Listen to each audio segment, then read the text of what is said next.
With Uphold, we're building a crypto-enabled neobank, so we want it to be part of people's daily financial life. If you deposit it into Uphold, we'll give you 4% on top in XRP. It's a revolution in computer science, once in a 50-year transformation in technology. I think most people will be astonished to know that even last year, before the US government changed its stance, total stablecoin volume was $27.6 trillion in stablecoins. That's more than the combined volume of Visa and MasterCard. The stance of the previous US administration pushed a lot of crypto firms offshore, and the beneficiaries were places like Dubai and Singapore and Hong Kong, and to a lesser extent the UK.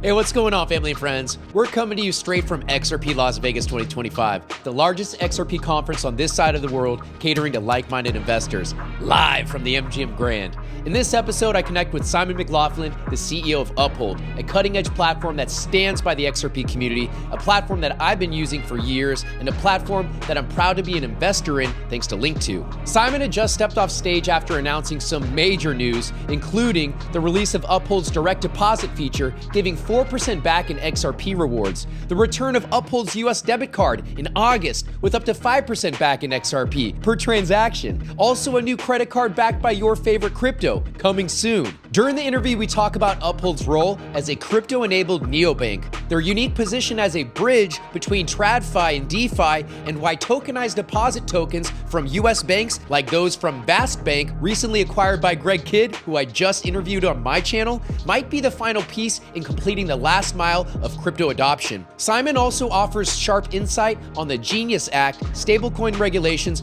and why the US is finally turning the tide on crypto policy, shifting from fear and risk to competitive advantage and innovation. If you're curious about where this space is heading, how Uphold is staying ahead of the curve, or what it means to earn more XRP or earn more from your XRP, check out my referral link below to Uphold's platform. Alrighty, let's get into it. Here's my exclusive interview with Uphold CEO Simon McLoughlin. Let's go, baby. Thanks for tuning in. Love you mucho. All right, ladies and gentlemen, we're here at XRP Las Vegas conference, day one, the largest XRP conference in the world. And I've got Simon McLoughlin, the CEO of Uphold, right here in the flesh. Simon, how you doing today, sir? I'm great, Ray. Good to see you. Nice to see you. It's always a pleasure to see you, sir. Now, you just came up off stage with Nancy Beaton, and you guys announced some really great announcements, some new product features, the direct deposit, the new debit card in August. Do you mind double clicking on some of those announcements you made up on stage? Sure. With Uphold, we're building a crypto-enabled neobank, so we want it to be part of people's daily financial life. It's a little app that brings old Rails and new Rails together. What we announced today was you can deposit your salary into Uphold. Just add us as a destination through your payroll provider. If you deposit it into Uphold, we'll give you 4% on top in XRP.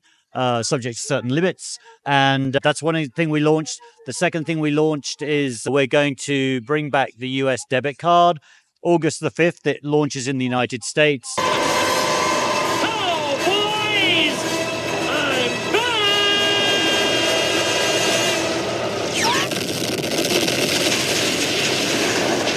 back!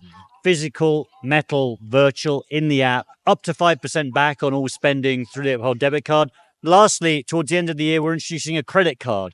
Credit card will allow you to take out a crypto collateralized loan and spend it in the real world. That's what people want. You don't have to sell your crypto, but you do get to put the money to work.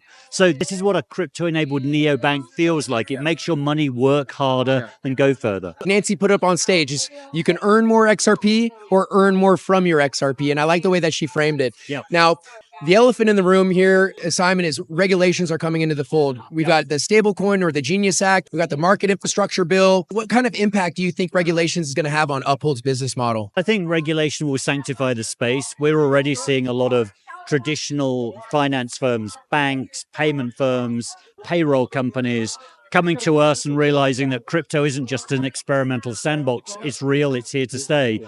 What we're seeing is they're waking up to the fact it's a revolution in computer science, once in a 50-year transformation in technology. I think most people will be astonished to know that even last year, before the US government changed its stance, total stablecoin volume was $27.6 trillion in stablecoins. That's more than the combined volume of Visa and MasterCard. Beats the combined volume by 7.6%. So stablecoin in the future is going to be money. And we're going to stop talking about stablecoins. It's going to be money. While you were speaking this, I had a light bulb moment because tomorrow for day 2, we're going to have a gentleman speak, Greg Kidd, who is the CEO of Vast Bank. Vast Bank is the pioneer of the deposit token. Yeah. Could the deposit token or USBC be the last mile for the direct deposit feature that you're providing, or is that something completely different? I think the tokenized deposit token from a US bank is the future. The trouble with stablecoins, there are limitations. They're issued by fintechs. Why should they be issued by fintechs? Surely you'd prefer the dollar issued by a bank. Stablecoins can't be used for credit formation. Tokenized deposits can. Stablecoins can't be used for credit formation. Tokenized deposits can. I think the next frontier, which Greg is pioneering, is having a US bank issue a tokenized deposit token. And the crux is because the bank has that charter license, correct? That's right. And fundamentally, it's just a US dollar that can work on blockchain rails or it can work on traditional rails. I think there's some additional regulation that needs to come in. In the US at the moment, you've got 2 out of the 3 major regulators very pro-crypto. The Fed is still cautious, so there's some way to go in aligning everybody. But looking ahead, I think US banks issuing dollars that can move on a blockchain is absolutely the future. I'll be actually interviewing Greg Kidd, the founder of Vast Bank, or the CEO of Vast Bank, excuse me. I'm really excited because, as you just mentioned, he's pioneering some very incredible things. Now, before I let you go, Simon, is there anything else that you'd like to comment upon for those in the audience that may not have had the chance to attend this large, exclusive, very intimate as well, XRP Las Vegas conference? For those in the audience who couldn't make it, what would you say to them? It's an amazing time in the industry and you can feel it in the room.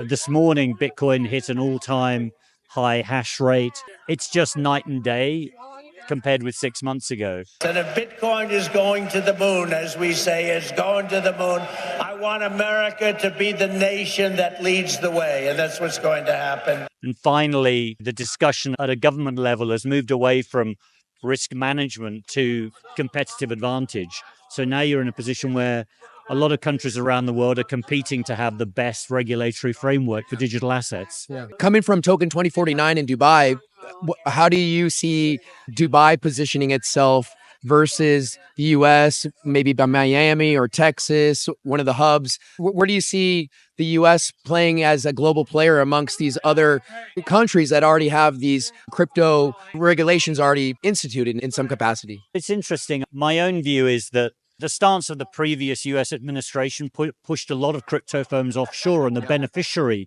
beneficiaries were places like Dubai and Singapore and Hong Kong and to a lesser extent the UK. But I tell you what, I don't know about you, but I'm going to go to bed. I think now that there is clear determination in the US to embrace and regulate digital assets and blockchain, I think it's going to come back onshore. Yeah. And the US has a track record of sometimes being slow to regulate, but when it does, it produces the best and most detailed regulation. And you say, please, please, it's too much winning. Simon, it's been a wonderful opportunity to interview you, sir. Finally, I'm excited for those in the audience to learn more about Uphold, one of the leading applications that stood by the XRP community.